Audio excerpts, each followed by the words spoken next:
ఒంటరివాడు కాదు యెహోషువ. మోషే లేడు, కానీ నడిపించే దేవుడు ఉన్నాడు. మీ జీవితంలో మీరు కూడా ఇటువంటి అనుభవం గుండా వెళ్ళారా? మా వాళ్ళు ఎవరు లేరండి,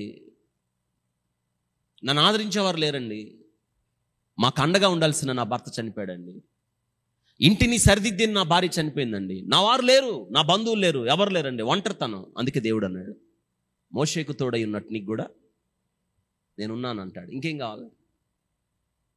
అర్ధరాత్రి వేళ 4వ జామున భయపడిన శిష్యులతో ప్రభు అన్నాడు, నేనే, భయపడద్దు. ఆయన ఇమ్మానుయేలు దేవుడు. ఆయన తోడు లేకపోతే 2023 ఎవరు కాపాడారు మనల్ని?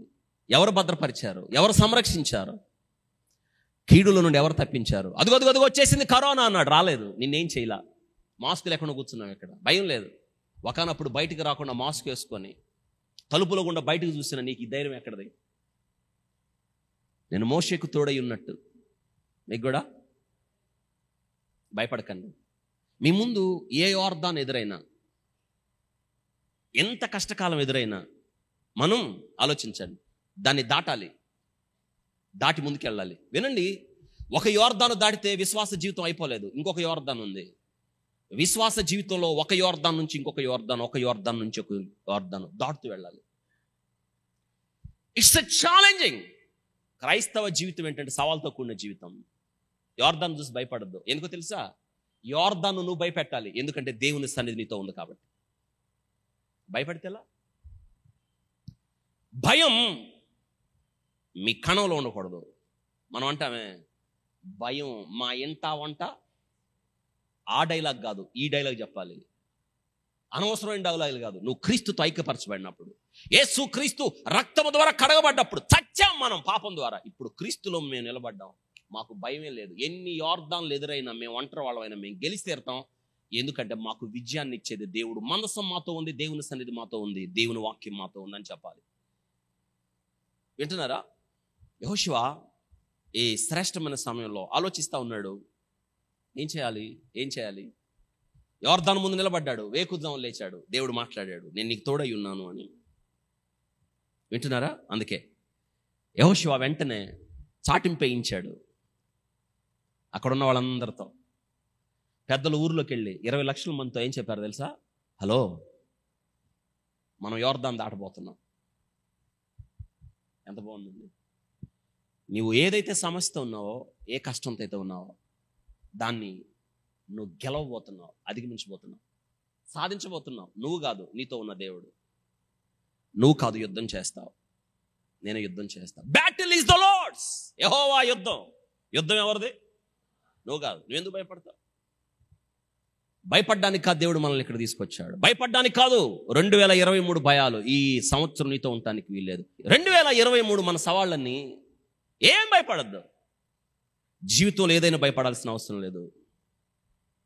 Battle is the Lord's. యుద్ధం యెహోవాది. ఎంత బాగుంది మాట. మందసం నీతో ఉన్నప్పుడు నీ తరపున, నీ పక్షాన యుద్ధం అంతా మందసమే చేస్తుంది. అసలు మందసాన్ని చూసి ఎదురు రావటానికి ఎన్ని గుండెలండి ఎవరికైనా? యోర్దాను ఏకరాశిగా మిగిలిపోయిందంటే బిగుసుకుపోయింది. దేన్ని చూసి? బిగుసుకుపోవడం అంటే ఏంటి? ఏమా మీకు అర్థమవుతానే చెప్తాను. బిగుసుకుపోవడం అంటే ఎవడు? నాబాలు. అది నేను నిలబడితే మనిషిని కాదన్నాడు, వాడు నిలబడలా. చాలా మంది అంటారు, నేను ఎవరో తెలుసా, నేను నిలబడితే మనిషిని కాదు, నా కోపం వస్తే మనిషిని కాదు. మీరు అనే మాట, నా నోరు మంచిది కాదు, కరెక్ట్గా చెప్పారు. నేను నోరు తెరిస్తే మీరు నిలబడరు, కరెక్ట్. అది నాబాలు దావీదు పంపిన మనుషులను అన్నాడు, డేయ్ దావీదేవుడురా, యెషయి కుమారుడు ఎవడు, పారిపోయినోడా అన్నాడు.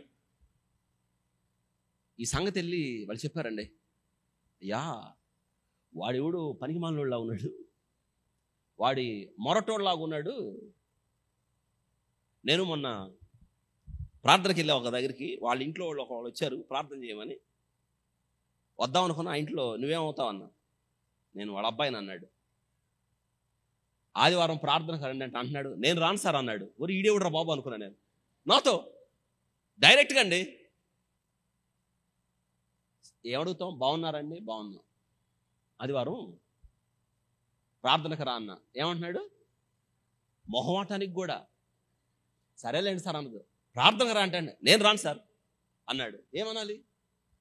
మొరటోడు, బుద్ధి లేదు, ఎలా సమాధానం చెప్పాలో తెలియదు.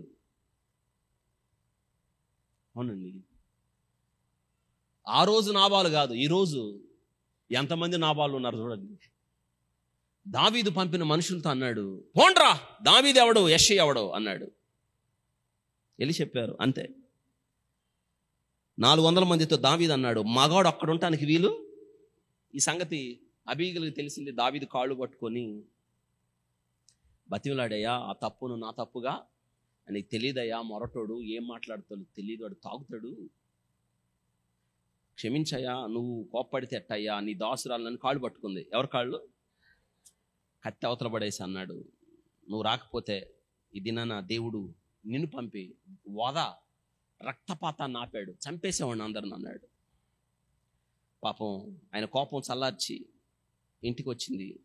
ఇంటికి వచ్చేటప్పటికి అయ్యగారు ఫుల్ మత్తులో పడుకున్నాడు. ఆమె ఏం కదిల్చలా. ఉదయం లేచిన తర్వాత ఆమె అబీగైల్ అంది, ఏమయ్యా నువ్వు చేయొచ్చు అలాగా? దావీదు మనుషుల్ని నువ్వు అలా మాట్లాడచ్చా? దావీదు అంటే ఎవరు అనుకుంటున్నావు?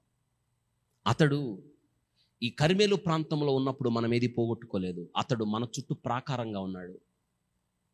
మనం ఇంత సుఖంగా, ఇంత భద్రంగా, మన గొర్రెల మందలో ఇంత లాభాన్ని ఇవ్వడానికి కారణం ఆయనే. అట్లాంటి వ్యక్తిని నువ్వేమన్నావు? ఏమైందో తెలుసా?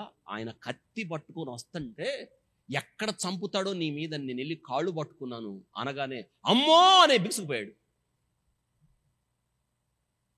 అంత మగాడు ఆయన. ఎవరు? అది వింటున్నారా? దావీదుతో పెట్టుకుంటే ఎట్లా? దావీదు కుమారుడైన యేసుక్రీస్తుతో పెట్టుకుంటే ఎట్లా?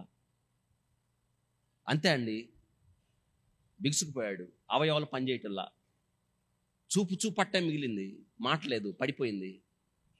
అబీగైల్ పట్టుకొని నెట్టింది ఆ మనసు మీద. ఎన్ని రోజులు ఉన్నాడు? 10 దినాలు. మాట లేదు, పలుకు లేదు. 10వ దినాన్ని చచ్చాడు. బిగుచుకుపోయినోడు ఏమయ్యాడు? అది ఏకరాశిగా మిగిలిపోవటం అంటే, బిగుసుకుపోవడం అంటే అదే అర్థం రాయబడింది. మందసాన్ని చూసి బిగుసుకుపోయినాయి. ఏంటయ్యే?